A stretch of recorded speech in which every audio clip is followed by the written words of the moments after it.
irmãos, graça e paz. Nós estamos reunidos em nome de Jesus, amém? Vamos à mensagem desta manhã, domingo do Senhor.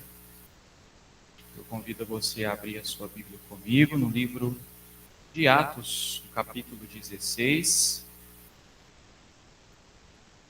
Atos, capítulo 16,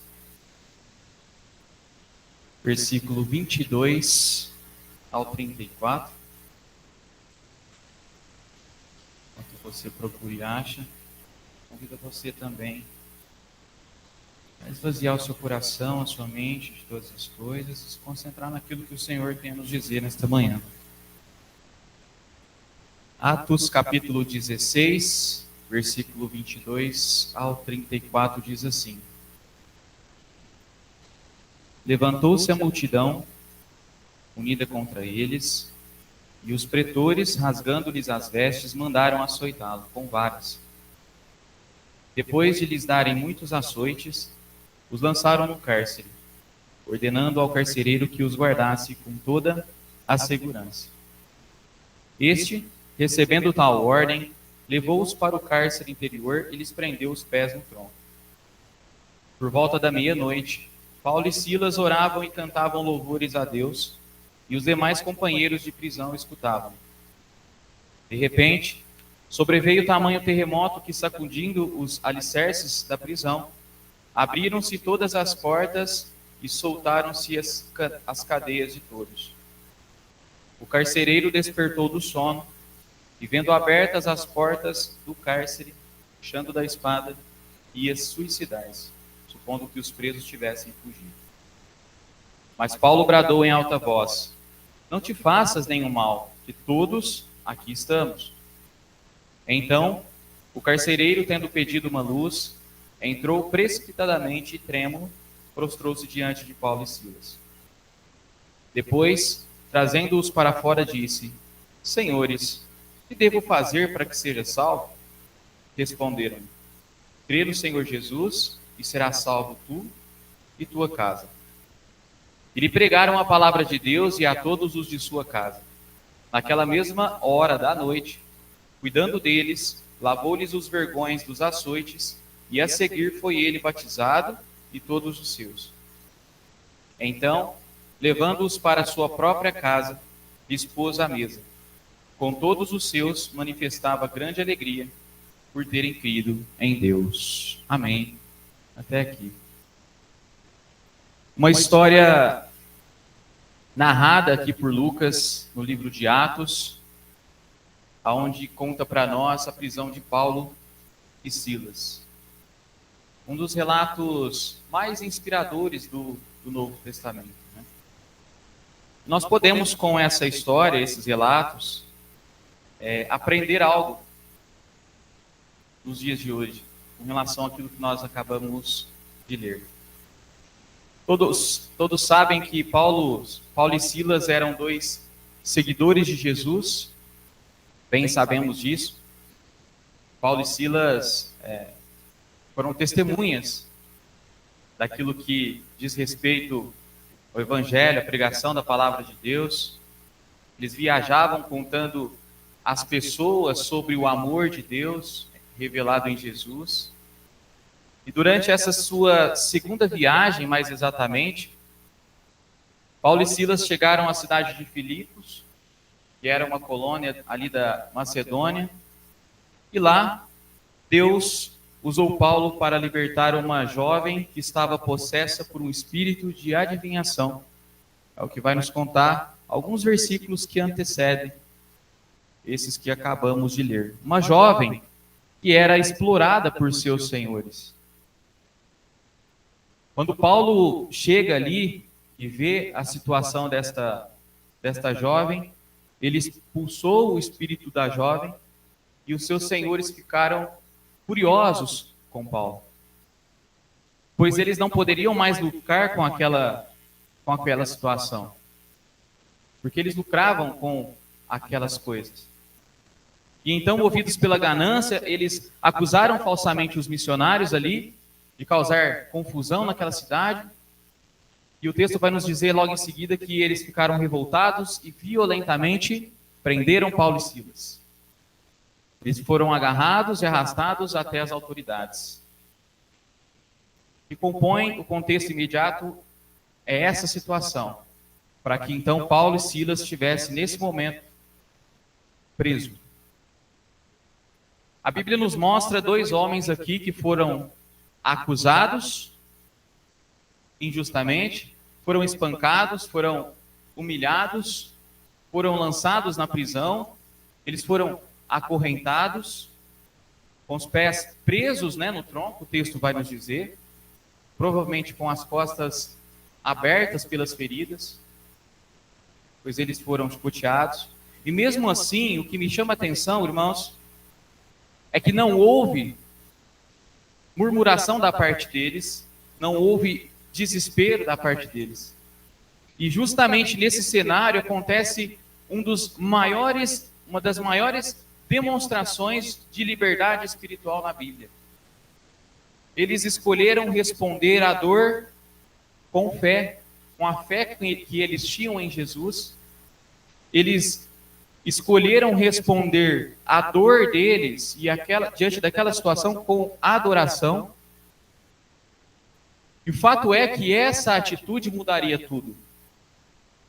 O texto diz, você pode olhar na sua Bíblia, no versículo 25, que diz: por volta da meia-noite, Paulo e Silas oravam e cantavam hinos a Deus, e os outros presos os ouviam. Então, Paulo e Silas, diante dessa situação, diante do ocorrido ali, estavam presos. E naquele momento eles estavam com fome, muito provavelmente sede. As correntes eram reais. O sangue provavelmente escorria ainda sobre suas peles. As costas queimavam. O frio da prisão era verdadeiro. Tudo que a Bíblia nos relata e nos mostra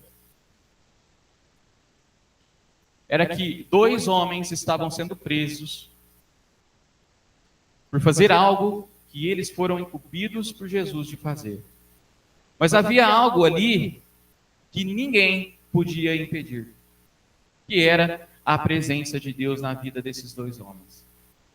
O Império Romano podia prender os seus pés, o Império Romano podia chicotear os seus corpos, mas não podiam prender os seus corações de novo, pois os seus corações estavam voltados para Deus. Enquanto muitos perderiam a fé, e por vezes, quando estava lendo esse texto, ao preparar a mensagem, eu me perguntava: como eu me comportaria diante de tal situação? E eu gostaria que você também refletisse a respeito disso. Enquanto muitos perderiam a fé, Paulo e Silas começam a cantar a Deus. E quando olhamos para o texto, aos olhos do mundo, parece ilógico, diante de tamanha situação que eles se encontravam, entre outras também. Mas faz todo sentido, irmãos, para quem conhece verdadeiramente a Cristo, a Jesus. Porque existe uma diferença, e eu gostaria que você entendesse isso, de estar preso e viver aprisionado. É exatamente isso que Jesus declara para nós em João 8,36. Olha o que o Senhor nos diz: se, pois, o Filho vos libertar, verdadeiramente sereis livres. A liberdade que Jesus oferece para nós não depende do cenário, das circunstâncias, dos lugares. Ela depende de quem habita dentro de nós. E Ele é quem nos libertou. Existe gente andando livre pelas ruas, irmãos, mas completamente aprisionadas pela culpa, aprisionadas pelo medo, pela ansiedade, pelo passado, pelos ressentimentos, pela comparação, presos pela opinião das pessoas, como nós vimos na aula, presos pelo pecado. Há pessoas que adoram a Deus somente quando recebem, ou quando conquistam alguma coisa, ou diante de alguma vitória. Mas os verdadeiros adoradores adorarão porque conhecem quem Deus é, por quem Ele é, por quem Jesus é. Não porque ganhamos as coisas, não porque tudo deu certo, mas por quem Jesus é e pelo motivo que Ele fez por nós. Ele subiu naquela cruz, Ele tomou o nosso lugar. E então Ele nos diz: vocês são verdadeiramente livres. E independente das circunstâncias, Deus continua sendo Deus e isso muda tudo, entendermos isso. Porque existem filhos de Deus enfrentando dias difíceis. Quantos de nós não vivemos dias difíceis? Não é mesmo? Mas continuamos livres por dentro, porque confiamos em Deus, porque Cristo mora em nós. O Espírito de Deus habita em seus filhos. Então veja, Paulo e Silas, eles estão presos em cadeias, mas estão adorando. E irmãos, adoração é expressão de liberdade e gratidão. Quando eles estão expressando a gratidão deles, porque aquilo que Jesus fez por nós, assim como para eles, eles estão dizendo: fisicamente nós estamos presos em cadeias, mas interiormente nós continuamos livres para sempre. Porque o texto que acabamos de ler diz: se o Filho de Deus nos libertou, verdadeiramente somos livres. Presos em cadeias e livres dentro de si. As cadeias muitas vezes não são físicas, né? São emocionais. Assim como a sua liberdade não depende do cenário aonde você está, irmão, mas da vida de Deus que você carrega, aquilo que Deus plantou na sua vida. E é por isso que o salmista vai dizer em Salmo 23, versículo 4: mesmo que eu ande pelo vale da sombra da morte. Todo mundo conhece, né? Mesmo que eu ande pelo vale da sombra da morte, ou seja, mesmo que os cenários sejam adversos, mesmo que pareça que nada faça sentido, mesmo que pareça que tudo esteja desmoronando, ele diz: mal nenhum eu temerei. Por quê? Porque tu estás comigo, Senhor. E talvez alguém entrou aqui hoje vivendo exatamente isso. E você pode dizer: ah, mas Lucas, o cenário não mudou. As enfermidades continuam, a crise continua, o desemprego continua, a luta continua. Sim, irmãos. Porque Deus não prometeu a ausência de vales. Mas uma promessa Ele fez e ela permanece: eu estarei com você. Então essa é a minha garantia, essa é a sua garantia, a nossa garantia. Ele estará conosco todos os dias da nossa vida. Amém? Nós podemos contar com Jesus. A oração e o louvor em meio à dor são expressões de confiança absoluta em Deus. E é isso que Paulo e Silas vêm demonstrando para nós. Eles viveram algo difícil naquele momento. Pense na vida desses dois homens. Da onde vinha a força deles? Não era deles. Vem de Deus.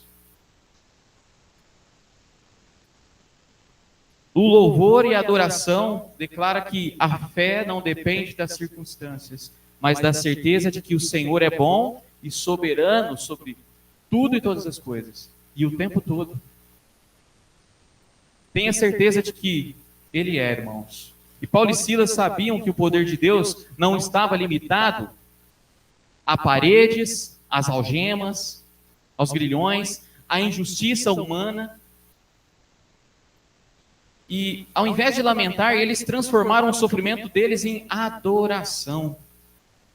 E então o som das correntes se misturavam ao som dos hinos, e o que parecia o fim tornou-se o palco de mais um mover de Deus. No versículo 26, olhe para a sua Bíblia. Enquanto eles oravam e cantavam, Deus respondeu de uma forma incrível, irmãos. Olha lá. Ele diz: de repente houve um grande terremoto. E de modo que os alicerces da prisão foram abalados, e logo se abriram todas as portas. E foram soltas as prisões de todos. E o terremoto, irmãos, não foi apenas um fenômeno aqui, mas uma manifestação espiritual do poder de Deus em resposta à fé de seus servos. O carcereiro ali que estava presente, o texto vai nos dizer que ele, acordando e vendo as portas abertas, pensou que os presos haviam fugido. E tentou ele tirar a própria vida, o texto vai dizer. Mas Paulo o impediu. E diante do testemunho, da misericórdia deles, aquele homem perguntou o seguinte: Senhores, que devo fazer para ser salvo? E eles responderam: crê no Senhor Jesus Cristo e serás salvo tu e tua casa. Irmãos, aquela noite terminou com salvação, terminou com batismo, terminou com alegria, e dentro da mesma casa do carcereiro, que antes os havia vigiado, ali houve salvação. A história de Paulo e Silas na prisão nos ensina que a verdadeira liberdade não depende das circunstâncias, mas da presença de Deus na nossa vida. Eles estavam fisicamente presos, mas espiritualmente livres. Verdadeiramente livres. E quando um cristão escolhe adorar em meio à dor, creia, Deus está ali. Deus vê a cada um de nós. E Ele nos ensina a adorar, mesmo em tempos de adversidades. E quando suportamos o sofrimento por estarmos fazendo a vontade de Deus, e isso é importante, porque eles estavam sofrendo exatamente por esse motivo, por fazer a vontade de Deus, e não por qualquer motivo, saiba, Deus nos aprova. E também aprendemos que nossas atitudes em tempos difíceis podem alcançar outras pessoas. Veja, através do que foi feito na vida de Paulo e Silas, aquelas pessoas que o cercavam foram alcançadas por causa daquela fé. Nossa adoração, irmãos, nunca afeta somente a nós. Sempre alcança alguém. Então, seja na vida das pessoas a Bíblia que as pessoas não lê, através daquilo que nós somos, aquilo que nós vivemos. E o testemunho de fé de Paulo e Silas não libertou apenas eles. E depois, na continuação da história, eles são livres fisicamente, mas também tocou todos os presos ali. Trouxe salvação ao carcereiro e sua família. E a fé vivida com integridade mostra para nós que ela é contagiante, que ela é poderosa. Que Deus pode usar quem Ele quer, conforme Ele quer. Tudo serviu para contribuir com a pregação do Evangelho ali naquele momento. A palavra foi pregada, foi ensinada. E assim como Paulo e Silas, nós também somos chamados a orar, a louvar, mesmo quando nós não entendemos o porquê das provações, mesmo quando nós não entendemos o porquê do que tudo está acontecendo. Quantos de nós já não questionou, né, a Deus por algum motivo? Quando escolhemos adorar em meio às dificuldades, às lágrimas, Deus transforma vales em altares de adoração. Porque a oração abre caminhos aonde não há saída, irmãos. O louvor atrai a presença do Senhor por meio da dor. E talvez você hoje sinta-se preso por alguma situação. Seja qual for, familiar, financeira, emocional, espiritual, ou até mesmo por esse fato aqui, por pregar a palavra. Mas lembre-se, a prisão ela não limita o poder de Deus. Entrega tudo isso ao Senhor. Porque aquele que libertou Paulo e Silas continua libertando corações. Amém? Quando você ora e louva, as portas do céu se abrem. Correntes são quebradas. E a presença de Deus invade e faz o impossível na nossa vida. E a história de Paulo e Silas nos lembra hoje que a fé mais forte nasce nas noites mais escuras. Qual é o momento que você mais busca a Deus em adoração e oração? E que o louvor mais sincero tem o poder de abalar prisões, de transformar vidas e de ver aquilo que o Senhor tem para cada um de nós, filho dele. Por isso eu gostaria que você saísse daqui hoje com a certeza de que através da vida desses dois servos de Deus, diante de todos esses acontecimentos, saiba que aonde Cristo reina, até uma prisão pode se transformar em um lugar de adoração. Amém? Eu gostaria de convidar aqueles, porventura, ainda não reconheceram a Jesus Cristo como seu Senhor e Salvador. Porque o dia continua sendo o presente. Enquanto nós temos a oportunidade de dizer, esse verdadeiramente é o Filho de Deus. Então não fique envergonhado, não se acanhe. Pode vir à frente e diga, Jesus é o meu Salvador. Assim como esse carcereiro fez, diante daquela situação, ao ponto de tirar a própria vida. Ele disse, eu quero ser salvo, eu quero essa salvação. Então, ao final do hino que o nosso irmão Vicente vai reger, fique à vontade de vir à frente. E para aqueles que estão, porventura, passando algum momento difícil, alguma dificuldade, saiba, Jesus te vê. Adore em meio às dificuldades, em meio às adversidades, e continue servindo a este nosso Deus. Em nome de Jesus, amém.